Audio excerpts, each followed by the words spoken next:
일본의 인기 애니메이션 제작사 중 하나인 교토 애니메이션에는 3명의 인기 감독이 있습니다. 드라마 연출의 강점을 지닌 이시하라 타츠야 감독, 개그 연출의 달인인 타케모토 야스히로 감독, 그리고 캐릭터들의 심리를 표현하는 데 능한 야마다 나오코 감독, 이렇게 3명입니다. 하지만 사실 Q&A는 이들과 함께 톡톡 튀는 아이디어와 연출로 큰 사랑을 받았던 연출가가 한 명 더 있었습니다. 바로 야마모토 유타카 감독입니다.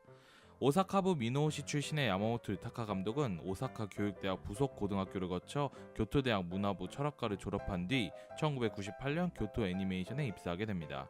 입사하기 상당히 어렵기로 소문난 교토 애니메이션이 그림을 잘 그리지 못하는 야마모토 유타카 감독을 합격시킨 이유는 그가 대학 재학 시절에 연출한 전대 시리즈의 패러디물인 원념 전대 르상티망을 보고 연출에 재능이 있다고 판단했기 때문이라고 합니다. 입사 후 유타카 감독은 Q&A 및 자회사 애니메이션 둘을 걸쳐 다양한 작품에서 연출을 담당하게 됩니다. 문토부터 풀메탈 패닉 시리즈, 에어 등에서 콘티어 연출을 맡았는데 특유의 독특한 감각과 센스로 회사와 업계 내에서 점차 인정받게 되죠. 그렇게 실력을 인정받던 유타카 감독은 자신의 재능을 최대한으로 발휘하게 되는 스즈미야 하루이의 우울이란 작품을 만나게 됩니다. 하루이에서 시리즈 연출이란 직책을 맡은 그는 아사히나 미쿠루 모험편을 TV 방영분 제1화에 배치하자 강력히 제안하여 관철시키고 공전의 히트를 기록한 엔딩 댄스 등을 만들어내는 등 하루이가 21세기 최고 인기작이 되는데 혁혁한 공을 세우게 됩니다. 하루이의 성공으로 업계에서의 인정뿐만 아니라 팬들 사이에서도 많은 인기를 얻게 된 유타카 감독은 당시 투 감독 체제였던 Q&A에게서 차기작 감독 제의를 받게 됩니다. 바로 럭키스타의 감독 제의였죠. 곧바로 승낙한 유타카 감독은 첫 감독 작품을 성공으로 이끌기 위해 열심히 준비하기 시작합니다. 럭키스타가 큰 인기를 얻게 되는 오프닝을 제작했으며 작중의 무대가 되는 사이타마현도 자주 방문했고 원작에 등장하는 패러디도 잘 살려내는 등 열성적으로 작품에 임했습니다. 하지만 이러한 노력에도 불구하고 그의 첫 번째 감독직은 오래가지 못했습니다. 교토 애니메이션 측에서 그에게 아직 감독으로서의 영역에 도달하지 않았다라고 말하며 그를 4화 만에 강판시켰기 때문이었죠. 당시 고토 애니메이션의 차세대 스타 감독으로 여겨지던 야마모토 유타카 감독의 이러한 강판 소식은 팬들에게 상당히 충격을 주는 사건이었습니다. 이전까지 별다른 이야기가 없었던 데다가 애니계에서 종종 있었던 감독 강판 사건 때와는 달리 회사 측에서 직접 아직 감독으로서의 영역에 도달하지 않았다라는 모욕적인 언사까지 하며 감독을 강판시켰기 때문이었죠. 이 같은 소식은 여러 커뮤니티로 빠르게 옮겨져 그가 강판을 당한 여러 이유들이 루머로 만들어지기 시작했습니다. 스폰서의 압력이 존재했다는 루머부터 제작 스케줄이 엉망이었기 때문에 꼬이기 전에 강판시킨 것이다. 작중 패러디에 시비가 붙는 바람에 일이 더 커지기 전에 잘랐다 등 각종 설들이 나돌았죠. 이 중에서는 럭키스타 4화에서 유타카 감독의 이름이 들어간 대사가 있었는데 작중 자신의 이름을 넣은 것이 문제가 된 것이다 하는 설도 있었습니다. 그리고 이러한 설들 중 가장 유력했던 것은 교토 애니메이션의 창립자이자 이사진 중 한 명인 하타 요코시와의 불화설이었습니다. 야마모토 유타카 감독은 자신의 블로그인 망상 노트를 통해 다른 애니메이션 회사나 제작자에 대한 평론을 하는 취미가 있었는데요. 하타 요코시는 이러한 행동을 하는 유타카 감독을 탐탁지 않게 보고 있었고 결국 이외의 여러가지 내부 사정으로 인하여 럭키스타 감독에서 강판되게 되었다는 루머였죠. 하지만 하타요코 씨가 유타카 감독에게 불만을 가지고 있었다면 왜 굳이 차기작의 감독을 유타카로 하는 것에 동의했겠냐는 이유에서 이 루머 역시 하나의 설에 불과할 뿐이었습니다. 결국 야마모토 유타카 감독은 4화 이후 감독의 자리에서 내려와 약 2달간 더 교토 애니메이션에서 근무를 하다 퇴사 후 자신과 함께 일을 하던 미마 카게시와 함께 애니메이션 프로덕션 오벳을 설립하게 됩니다.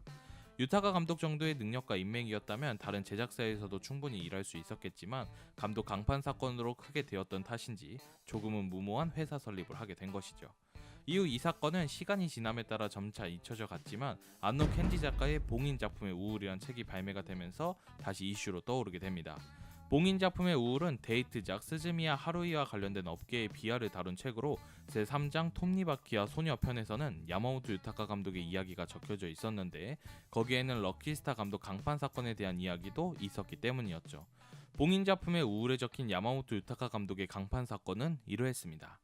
교토 애니메이션의 스폰서 중 하나였던 카도카와 서점은 전혀 기대하지 않았던 하루이 애니메이션의 대성공에 상당히 놀랐다고 합니다. 그리고 이러한 대성공의 이유로 유타카 감독을 꼽은 카도카와 서점은 하루이 2기의 감독을 야마모토 유타카로 하기 위해 야마모토 유타카 성장 프로젝트의 일환으로서 차기작 럭키스타의 감독을 야마모토 유타카로 할 것을 큐애니에게 강력하게 요구했다고 합니다. 허나 다른 제작사들과 달리 외부 인사를 거의 쓰지 않는 큐애니는 개인보다는 전체를 중시하는 곳이었고, 큐애니의 설립자 하타요코 씨는 이전부터 자기 주장이 강하고 개인 플레이를 좋아하는 야마모토 유타카 감독을 그리 좋게 보지 않았기 때문에 큐애니의 거대 스폰서이자 파트너였던 카도카의 요구에는 수용하지만 결국 4화 만에 강판시키게 되었다는 것이었죠. 즉, 개인보다는 전체를 중시하는 큐애니의 경영 방침상 자신의 개성을 뽐내며 성장하는 야마모토 유타카가 좋게 보일 리 없었고, 이러한 개인의 스폰서가 원하게 되자 이후 그의 사내 영향력이 커지는 것을 견제하기 위해 이 같은 결정을 내렸다는 것이었습니다. 하지만 감독을 그냥 강판시킬 수는 없기에 명분을 찾다가 럭키스타가 방영되던 2007년 4월 유타카 감독이 자신의 블로그에 애니메이션 일량을 비판한 글을 올려 이 채널에서 크게 이슈가 되자 감독이란 사람이 타사의 작품을 비판하면 되냐는 말과 함께 감독의 품위를 떨어뜨렸다는 이유로 강판시키게 되었다는 겁니다. 한편 야마모토 유타카를 하루이 2기의 감독으로 염두에 둔 카도카와는 이러한 상황에 굉장히 난처해지게 되었는데, 오랜 파트너인 교토 애니메이션과 유타카 감독이 새로 설립한 오제 사이에서 한 명을 선택해야 했기 때문이었죠. 그러다 애니플렉스의 A1 픽처스처럼 자신만의 애니메이션 제작사를 가지고 싶었던 카도카와는 교토 애니메이션을 그룹 계열사로 삼으려는 야심찬 계획을 가지고 있었고, 따라서 하루이 2기만을 위해 유타카 감독을 선택했다가 교토 애니메이션과 사이가 나빠지는 게 두려워 교토 애니메이션의 손을 들어주게 되었다는 겁니다. 이러한 작가의 취재에 의한 어느 정도 신빙성 있는 강판 사정은 여러 커뮤니티에 소개돼 화제를 모았고요. 현재는 유타카 감독의 강판을 논할 때 거의 정설로서 여겨지고 있습니다. 물론 이 내용이 모두 사실이라고 할 수는 없습니다. 교토 애니메이션과 유타카 감독은 이러한 강판 사건에 대해 어떠한 인터뷰에서도 언급하지 않고 있으니까요. 하지만 한때 한 배를 타고 승승장구하던 큐애니와 유타카 감독은 이렇게 갈라지게 되었고요. 교토 애니메이션의 엄격한 퀄리티 관리와 유타카 감독의 톡톡 튀는 개성으로 만들어진 하루이는 더 이상 그 매력을 유지할 수 없었습니다. 당시 가장 잘나가던 제작사가 가장 인기 많던 자사 감독을 강판시켰던 이 사건은 기존 업계의 관행과 달리 아직 감독으로서의 영역에 도달하지 않았습니다 라는 모욕적인 언사까지 덧붙이면서 여러 커뮤니티에서 밈으로 활약함과 동시에 많은 루머를 만들어내게 하는 등 현재까지 가장 유명한 강판 사건으로 꼽히고 있습니다. 현재 와서 따져보면 야마모토 유타카 감독은 SNS를 통해 스스로 자멸했고, 큐애니는 K-ON을 통해 유타카 감독 이상의 야마다 나오코라는 인재를 발견하는 등 승승장구하고 있으니 큐애니가 옳았다 라고 할 수 있겠지만, 만약 그가 계속해서 남아있었더라면 현재 큐애니에는 부족한 톡톡 튀는 개성이 채워지지 않았을까 하는 생각이 듭니다.